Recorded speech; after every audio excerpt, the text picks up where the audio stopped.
Hello guys, कैसे हो आप सभी और कैसे डील कर रहे हो अपने डिप्रेशन को और डिप्रेशन से रिलेटेड सारे सिम्टम्स को। आज का मेरा ये वीडियो रहेगा डीपीडीआर पे। मैं फिर से उस पे वीडियो रिकॉर्ड कर रहा हूँ क्योंकि जो मैंने पिछली वीडियो बनाई है उसमें मैंने कुछ चीज़ें छोड़ दी थी जो कि इसमें मैं एक्सप्लेन करूँगा उस पे भी, और कुछ सिम्टम्स भी छूट गए थे जो कि मैं इसमें बताऊँगा आप लोगों को। तो अगर ठीक होना है, डीपीडीआर से बाहर निकलना है, तो मेरी वीडियो पूरा देखा करो, फिर आपको समझ में आएगा कि एक्चुअली में डीपीडीआर होता क्या है, इसमें ऐसे थॉट्स आते क्यों हैं और इसको ठीक करना कैसे है। पूरी वीडियो देखोगे नहीं, थोड़ी बहुत वीडियो देख के निकल जाओगे तो कोई फ़ायदा ही नहीं है। आप ठीक नहीं हो पाओगे फिर। और आप मेरी बातों को सुना करो, ये मत देखा करो कि मैं सामने आ रहा हूँ या नहीं आ रहा हूँ। मेरी बातों को सुना करो कि मैं कह क्या रहा हूँ और कैसे इसको ठीक करना है। तो चलो फिर स्टार्ट करते हैं कि एक्चुअली डीपीडीआर होता क्या है। पहले इस पे कुछ मैं एक्सप्लेनेशन दे दूँ कि डीपी का मतलब होता है डी पर्सनलाइजेशन। इसमें एक्चुअली होता ये है कि हमें लगता है कि हम अपने बॉडी से बिल्कुल डिटैच हो गए हैं। अपने बॉडी को मतलब बाहर से देखने वाली फीलिंग आती है कि ऐसा लगता है कि हम अपने बॉडी से बाहर निकल के और फिर अपने बॉडी को देख रहे हैं। ये वाला थॉट आता है और ऐसा हम फील भी करते हैं इसमें डीपर्सनलाइजेशन में। और दूसरा सिम्टम्स इसमें ये है कि आपको इसमें इमोशन बिल्कुल फील ही नहीं होगा यार।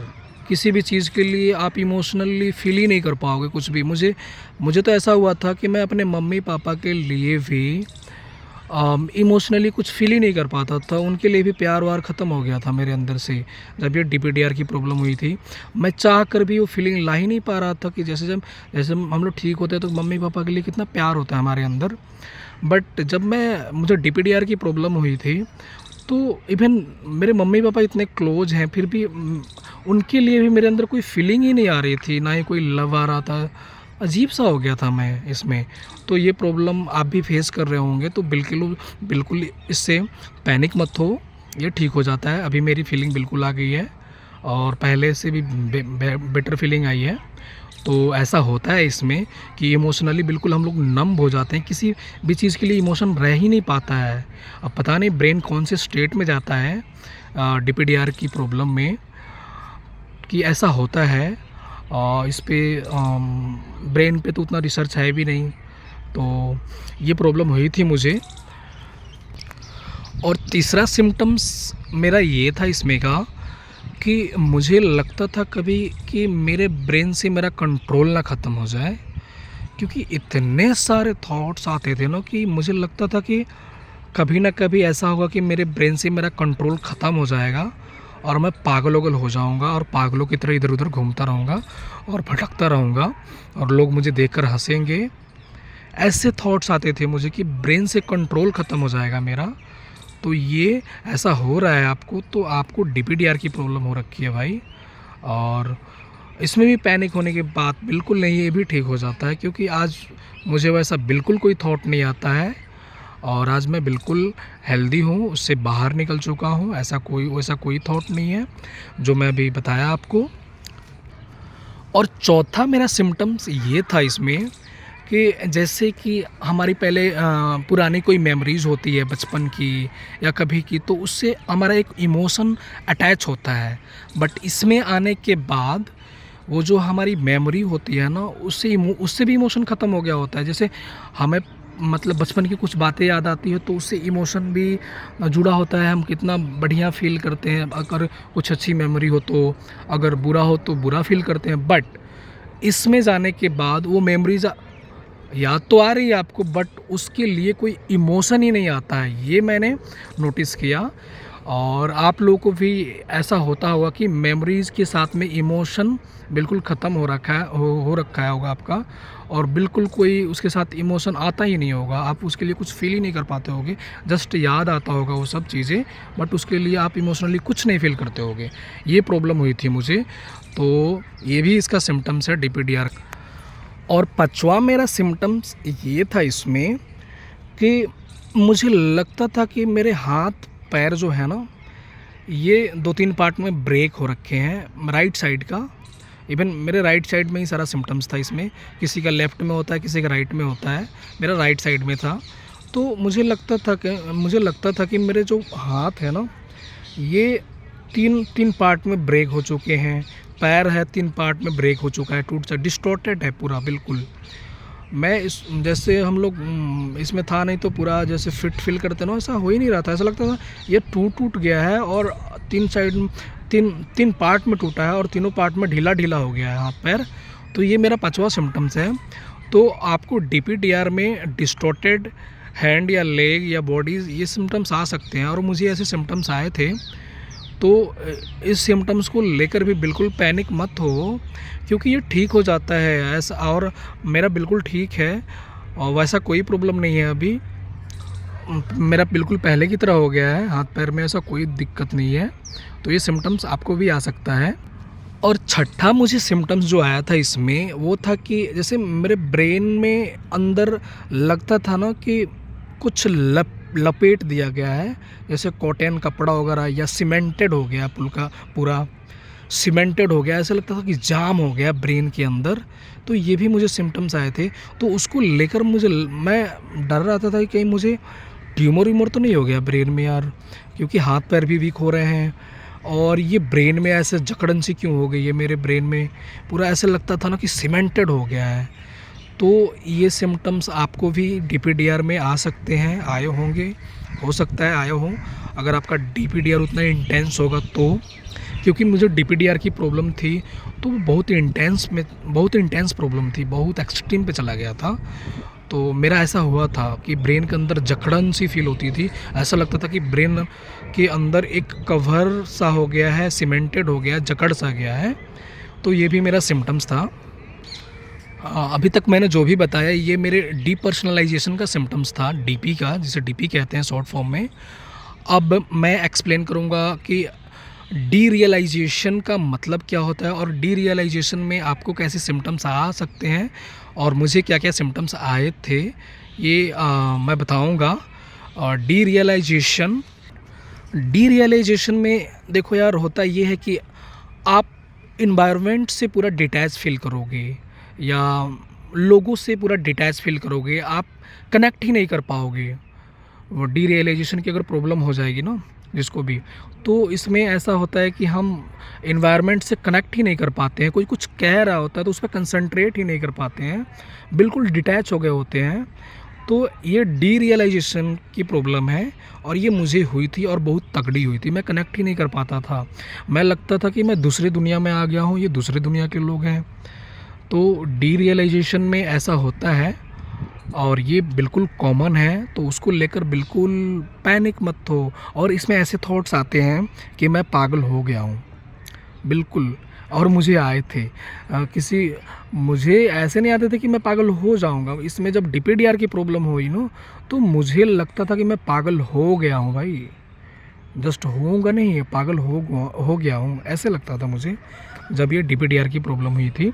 तो आप लोग को भी ये प्रॉब्लम इसमें हो सकती है और ऐसे सिम्टम्स आ सकते हैं अगर आप डीपीडीआर में हो तो इस सिम्टम्स को लेकर बिल्कुल पैनिक मत हो, बिल्कुल डरो मत, क्योंकि वैसा कुछ भी नहीं हुआ है। वो जस्ट एक थॉट है और वो थॉट आपका ब्रेन क्रिएट कर रहा है। उसको एक थॉट की तरह देखा करो, अदरवाइज़ आप इसमें फंसते जाओगे। तो चलो अब दूसरे सिम्टम से बात करते हैं जो कि डीरियलाइजेशन में मुझे आई थी। डीपीडीआर में एक और मुझे बहुत तगड़ी सिम्टम्स आए थे, जो कि ये था कि मुझे लगता था कि मैं घर से कहीं निकल के कुछ डिस्टेंस पे गया तो मैं भूल जाऊंगा और उधर से घर पे रिटर्न आ ही नहीं पाऊंगा। और ये वाली प्रॉब्लम मुझे बहुत तगड़ी हुई थी और मुझे लगता था कि मैं कहीं गया तो पक्का उधर खो जाऊंगा और घर पे नहीं आ पाऊंगा। तो आपको भी ये प्रॉब्लम होती होगी। और डीपीडीआर में जो डीरियलाइजेशन की प्रॉब्लम है ना, इसमें इन्वायरमेंट से हम डिस्कनेक्टेड इसलिए फील करते हैं क्योंकि हम इतना फोकस्ड हो जाते हैं ना, अवेयरनेस इतना फ़ोकस्ड हो जाता है कि हम अपने सराउंडिंग्स को बिल्कुल सराउंडिंग से अलग हट के देखने लगते हैं। तो इसलिए हमें लगता है कि हम बिल्कुल डिटैच हो गए हैं, बट ऐसा कुछ हुआ होता नहीं है। हमें लग रहा होता है कि हम डिटैच फ़ील कर रहे हैं और हम उनसे जुड़ ही नहीं पाते हैं, जुड़ा हुआ फ़ील ही नहीं कर पाते हैं। और डीरियलाइज़ेशन का मेरा दूसरा सिम्पटम्स ये था कि जैसे मान लो कोई काम अभी मैं करता था ना, तो वो लगता था कि मैं कितना देर पहले किया हूँ या कितना पास्ट में हुआ है वो काम। ये मेरा दूसरा सिम्पटम्स था और ये बहुत घटिया सिम्पटम्स था कि मैं जैसे अभी खाना खाया हूँ तो लगता था कि मैं बहुत पहले का खाना खाया हूँ। ऐसे मुझे ब्रेन में आता था थॉट उसके बारे में। या कुछ काम अभी एक आधा घंटा पहले किया हूँ तो लगेगा कि मैं कितना दिन पहले कर दिया हूँ उस काम को। तो इसमें ये वाला सिम्पटम्स आपको भी आता होगा, तो उसको लेकर पैनिक मत हो, ये ठीक हो जाता है। और जो भी डीपीडीआर की जिसको भी प्रॉब्लम हुई है उसको ऐसे सिम्पटम्स आते ही आते हैं और आपके ब्रेन में कुछ भी नहीं हुआ है। तो ब्रेन को लेकर इसमें कुछ भी उल्टा सीधा मत सोचो, ये बिल्कुल ठीक हो जाएगा। और मेरा तीसरा सिम्पटम्स इसमें ये था कि जैसे मैं टाइम देख लेता था ना, टाइम देखता था तो लगता था यार टाइम क्यों ऐसे है यार, टाइम अभी 3 क्यों बज रहा है, अभी 4 क्यों बज रहा है, टाइम ऐसे क्यों चल रहा है। अजीब अजीब से थॉट्स आते थे टाइम को लेकर भी, समय को लेकर। और आपको भी आते होंगे वैसे थॉट्स, अगर आपको डीपीडीआर की समस्या है तो उसको लेकर पैनिक बिल्कुल नहीं होना है। मैं बार बार कह रहा हूँ कि ये बिल्कुल ठीक हो जाता है और मेरा ठीक हो गया है। और चौथा सिम्पटम्स मेरा डीरियलाइजेशन का ये था कि मुझे इसमें सराउंडिंग्स ब्लरी सी दिखते थे। जैसे अभी पूरा क्लियर दिखता है ना पूरा विज़न, उस टाइम पे मुझे ब्लरी टाइप का दिखता था। ऐसा लगता था ब्लर सा हो गया है यार। और कभी तो ऐसा लगता था कि बहुत ज़्यादा तेज़ लाइट हो गई है। जैसे कभी मैं रूम में रहता था अपने कमरे में, तो लगता था कि कभी इतनी ज़्यादा तेज़ लाइट हो गई, इतनी लाइट तेज़ क्यों जल रही है। और कभी लगता था कि लाइट इतनी डिम क्यों जल रही है यार। अजीब अजीब सी प्रॉब्लम हुई थी डीपीडीआर में यार, मैं पागलपन तक पहुंचा था। तो वहाँ से मैं रिवर्स कर गया हूँ, तो आप भी कर सकते हो। ऐसा मुझे होता था लाइट को लेकर। कभी लगता था कि लाइट इतनी तेज़ क्यों हो गई है, इतना तेज़ दिखता था मुझे। कभी लगता था इतनी डिम क्यों जल रही है लाइट, और तेज़ जलनी चाहिए इसको।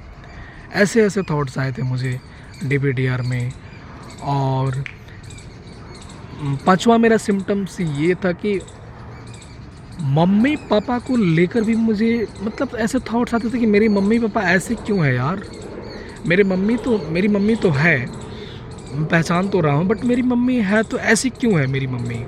मेरे पापा हैं तो मेरे पापा ऐसे क्यों हैं। अजीब अजीब से थॉट्स आते थे। इवन एक बार मेरी बहन मेरे बगल में बैठ के खाना खा रही थी, तो मैं अजीब सा मुझे फियर सा हुआ कि कौन है ये, क्यों खा रही है मेरे बगल में। जबकि मैं देख भी रहा हूँ कि मेरी बहन है और पहचान भी रहा हूँ कि मेरी बहन खाना खा रही है, फिर ऐसे थॉट्स आए मुझे, क्यों खा रही है मेरे बगल में, कौन है ये। तो समझ लो इस डीपीडीआर की प्रॉब्लम पागलपन की प्रॉब्लम है। और आपको अगर डीपीडीआर की प्रॉब्लम है तो ऐसे उल्टे सीधे बहुत सिम्टम्स आ रहे होंगे, तो उन सिम्टम्स को लेकर बिल्कुल डरना नहीं है, बिल्कुल पैनिक नहीं होना है। क्योंकि आप जितना पैनिक होगे उस सिम्टम्स को लेकर कि मेरे साथ ऐसा क्यों हो रहा है, कहीं मेरे ब्रेन में कुछ गड़बड़ तो नहीं हो गया, कहीं मेरा ब्रेन डैमेज तो नहीं हो गया है। ऐसे मुझे थॉट्स आए थे उस टाइम पे जब मैं इसमें फंसा था। मुझे लगता था कहीं मेरा ब्रेन ना डैमेज हो गया है या ब्रेन के नर्व डैमेज हो गए हैं, इसलिए मुझे ऐसा हो रहा है। और मुझे लगता था कि ये कभी ठीक नहीं होगा, बट आज मेरा बिल्कुल ठीक हो गया है। ये सिर्फ लगता था उस टाइम पे कि ये ठीक नहीं होगा, क्योंकि मेरा ब्रेन उस टाइम पे बिल्कुल निगेटिव हो गया था। इवन मैं सर्वाइवल मोड से भी डाउन में चला गया था मैं, तो इसलिए मुझे लगता था कि ये ठीक नहीं होगा। और जैसे जैसे मैं एक्सेप्टेंस लाते गया, ये बिल्कुल ठीक हो गया। और इसमें मैं अपने थॉट्स को करेक्ट करते गया। और जो भी मुझे इसमें थॉट्स आते थे कि ऐसा मुझे दिख रहा है, ऐसी फीलिंग आ रही है, तो मैं उसको इग्नोर मारता था और उसको करेक्ट करता था कि नहीं ऐसा कुछ नहीं है, ये जस्ट ब्रेन ऐसा थॉट क्रिएट कर रहा है और ये ठीक हो जाएगा बिल्कुल। मैं अपने ब्रेन को ऐसा बोलते रहता था कि ये बिल्कुल ठीक हो जाएगा और मैं इससे बिल्कुल बाहर निकल जाऊंगा। और ऐसे करते करते और मैं ठीक हो गया हूँ बिल्कुल। और मेरे वो जो भी सिम्टम्स थे डीपीडीआर में, वो सारे सिम्टम्स ख़त्म हो गए हैं, कोई सिम्टम्स नहीं है मुझे। मैं बिल्कुल हेल्दी हो गया हूँ, बिल्कुल स्वस्थ हूँ, मेंटली फिज़िकली बिल्कुल हेल्दी हूँ। तभी मैं यहाँ पे वीडियो रिकॉर्ड कर रहा हूँ कि और कि इसमें जो भी मेरे भाई बहन फंसे हुए हैं उनको हेल्प मिल सके, वो इससे बाहर निकल सके। और जो भी ये फालतू के वीडियोज़ बना रखे हैं यहाँ पे यूट्यूब वाले, बहुत सारे चैनल पड़े हैं, ये पैसे जो लूटना चाहते हैं सिर्फ ऐसे मतलब लाचार लोगों से जो मेंटली ऑलरेडी वीक हो गया है, उससे पैसा लूटना चाहते हैं। तो मैं इसलिए भी वीडियो यहाँ पे रिकॉर्ड कर रहा हूँ कि ऐसे लोगों से वो बच सकें और मेरी वीडियोस देखकर वो हील हो सकें, सेल्फ हीलिंग सीख सकें, उनके अंदर एक होप आ सके कि वो बिल्कुल ठीक हो सकते हैं। कोई तो ठीक हुआ है ना इससे, इतनी तगड़ी प्रॉब्लम हुई थी उसको और वहाँ से वो खुद को उठा लिया, ठीक कर लिया, तो मैं भी ठीक हो सकता हूँ। उनके अंदर एक होप तो आएगा, मुझे देखकर एक इंस्पिरेशन तो मिलेगा कि कोई ठीक हो गया इससे, कोई बड़ी बात नहीं है इससे ठीक होना, और ये बिल्कुल ठीक हो जाता है। तो आप लोगों के लिए मैं वीडियो बना रहा हूँ, वीडियो रिकॉर्ड कर रहा हूँ। तो जो भी आप लोग मेरी वीडियोज़ को देख रहे हो, प्लीज़ पूरा वीडियोज़ को देखा करो और लाइक किया करो, शेयर किया करो कि ये वीडियो मतलब जिसको भी नीड हो वहाँ तक पहुँच सके। क्योंकि मेरा चैनल नया है और मैं यूट्यूब पे मैं नया हूँ, तो इसको ग्रो कर आप ही लोगों की हेल्प से ग्रो हो पाएगा। और आप लोग देखोगे, ज़्यादा से ज़्यादा शेयर करोगे, लाइक्स करोगे तो यूट्यूब इसको प्रमोट करेगा। अदरवाइज़ ये पहुंच ही नहीं पाएगा। और लोग जो इतने परेशान हैं, मैं नहीं चाहता हूँ यार कि ये परेशान रहें लोग, ये ठीक हो जाए सब लोग, मैं ये चाहता हूँ। और कुछ नहीं चाहिए मुझे, बस मेरा एक ही मोटिव है कि मैं लोगों की हेल्प कर सकूं और मेरी वीडियोस से लोग ठीक हो सकें, और इससे मुझे खुशी होगी। बस इसलिए मैं वीडियो बना रहा हूं, अदरवाइज़ मेरा ऐसा कोई मोटिव है ही नहीं। मैं एक स्टूडेंट हूं और यूपीएससी के लिए मैं प्रिपेयर करता हूं। तो चलो फिर आज का वीडियो मैं यहीं पे समाप्त करता हूं। और हाँ, एक और बात बता दूं कि आपको डिप्रेशन से रिलेटेड चाहे कोई भी इशूज़ हो रखा है, चाहे सिजोफ्रेनिया भी हो रखा है, पता नहीं उसका मैं नाम सही से ले पा रहा हूँ या नहीं, जो कि पागलपन कहते हैं, पागल हो जाते हैं उसमें लोग, वो भी हो रखा है। और अगर आप मेरी बातों को समझ पा रहे हो, इतना आप अभी है आप में मतलब इंटेलेक्ट है अभी, तो मैं ये गारंटी दे रहा हूँ कि मैं इस पे इतने अच्छे अच्छे कंटेंट तैयार करके दे दूँगा आप लोगों को कि आप लोग बिल्कुल हील हो जाओगे। आप लोगों को किसी भी मेडिसिन की ज़रूरत नहीं पड़ेगी, ना ही कोई साइकेट्रिस्ट हेल्प की ज़रूरत पड़ेगी। मैं ये गारंटी लेता हूँ। मैं डिप्रेशन को समझ लो, मैंने पीएचडी कर लिया साल भर में, पूरा समझ लिया है, पूरे अपनी बॉडी को समझ लिया कि कैसे कैसे वर्क करता है, कैसे इसको ठीक करना है, कैसे डील करना है, कि कैसे इससे हीलिंग हो सके। तो अगर आप लोग मेरी वीडियो देखते हो तो आप लोग बिल्कुल निकल जाओगे। मैं ऐसे ऐसे कंटेंट तैयार करके दे दूँगा हर एक टॉपिक पे कि उसको फॉलो करके आप लोग बिल्कुल निकल जाओगे, 110% निकल जाओगे। तो ऐसा कुछ नहीं है। और ऐसा बिल्कुल उन बातों में बिल्कुल मत पड़ो कि जिसको डिप्रेशन हो गया, डिप्रेशन से रिलेटेड मेंटल डिसीज़ हो गए, कुछ इशूज़ हो गए, तो वो ठीक नहीं होता। ऐसा कुछ नहीं है यार। अभी दुनिया में इस पे रिसर्च नहीं है ब्रेन पे, तो लगता है कि ऐसा है। ऐसा कुछ नहीं है। ब्रह्मांड में हर चीज़, ब्रह्मांड में हर समस्या का सॉल्यूशन है। अगर समस्या है तो उसका सॉल्यूशन है। और मैं इस समस्या का निदान करके निकल गया बाहर। मैं एग्जाम्पल हूँ आपके सामने। मैंने कोई मेडिसिन नहीं लिया, ना ही कोई साइकेट्रिस्ट हेल्प लिया है, तो मैं ही सॉल्यूशन हूँ यार। मैं एक्सप्लेन कर रहा हूँ तो मेरी बातों को सुना करो, पूरी सुना करो और उस पर यकीन किया करो कि ये बंदा ठीक हुआ है। फिर आपके अंदर वो ट्रस्ट बिल्डअप होने लगेगा, आप ठीक होने लगोगे। तो ऐसे वर्क करता है ब्रेन। तो पहले आपको अपने अंदर एक्सेप्टेंस लानी पड़ेगी कि ये ठीक हो जाता है, उस पर विश्वास करना पड़ेगा, अपने थॉट को करेक्ट करना पड़ेगा, फिर जाके ये ठीक होगा। अदरवाइज़ आपके अंदर 1% भी ऐसा लगता है कि नहीं ठीक होता है तो फिर नहीं ठीक होगा। और आप लोग उल्टे सीधे वीडियोस मत देखा करो कि जो बोलते हैं कि नहीं ठीक होता, उनकी वीडियोस देखो ही मत। और ना ही ऐसे कमेंट्स को पढ़ो, और ना ही अपने सिम्टम्स को कहीं सर्च करो। बिल्कुल बंद कर दो सिम्टम्स को सर्च करना। जब तक सिम्टम्स को सर्च करते रहोगे, आप पैनिक होते रहोगे, डरते रहोगे और इसमें फंसे ही रहोगे, कभी नहीं निकल पाओगे। तो मैं ये रिकमेंड करूँगा, सिम्टम्स को तो सर्च करो ही मत, क्योंकि आपको कुछ हुआ ही नहीं है। आपका नर्व सेंसिटिव हो गया है, उसकी वजह से ये सारे सिम्टम्स आ रहे हैं और आप इसमें फंसते जा रहे हो, इसके लूप में। तो सिम्टम्स को सर्च करना बंद करो, सिम्टम्स और डरना बंद करो, पैनिक होना बंद करो, ये ठीक हो जाएगा और 110% ठीक होगा। तो आज का वीडियो मैं यहीं पे समाप्त करता हूँ और थैंक यू।